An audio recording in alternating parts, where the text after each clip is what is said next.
Well, of course, I don't know for sure, but I do believe that if we have a President Harris, she will be at least as good as Biden, probably better, very pro-Ukraine. She's been very clear about that. I believe her. The Congress is pro-Ukrainian. If it's a President Trump, I can only go on what he's done and said in the past. He's never, ever criticized Putin or Russia. He criticizes everybody else. I don't think he has any moral principles to guide him. So I think if it's a President Trump, unfortunately, then Europe will have to do more to make sure that Ukraine does not fail. But I hope I'm wrong about that.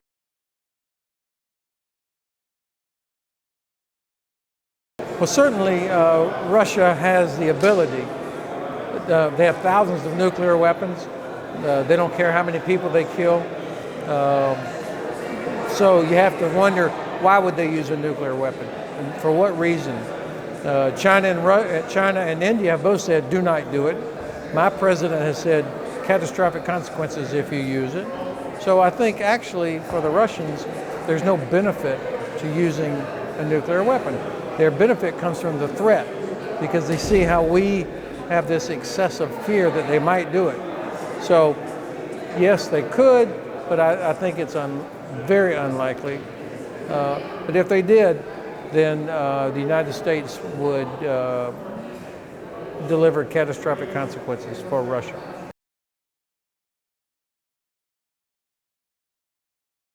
Well, that's a great point. I mean, we have an excessive fear that they might do this. And so, but I am sure, I mean, the president said there would be catastrophic consequences if Russia did it. So that would tell me, you know, that the Pentagon, they will have drawn up a list of options, possible targets, possible responses, depending on what Russia did. So for sure, they will have the capability to do whatever it is the president decides.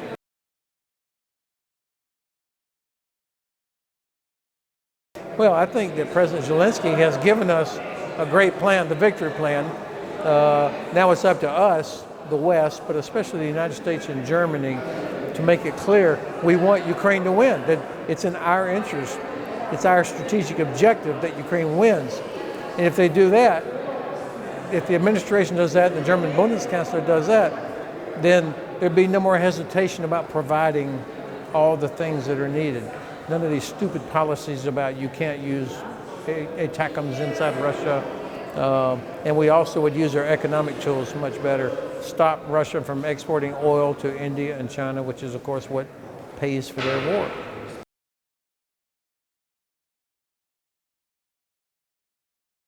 Putin will keep doing this as long as he thinks he's winning or will win.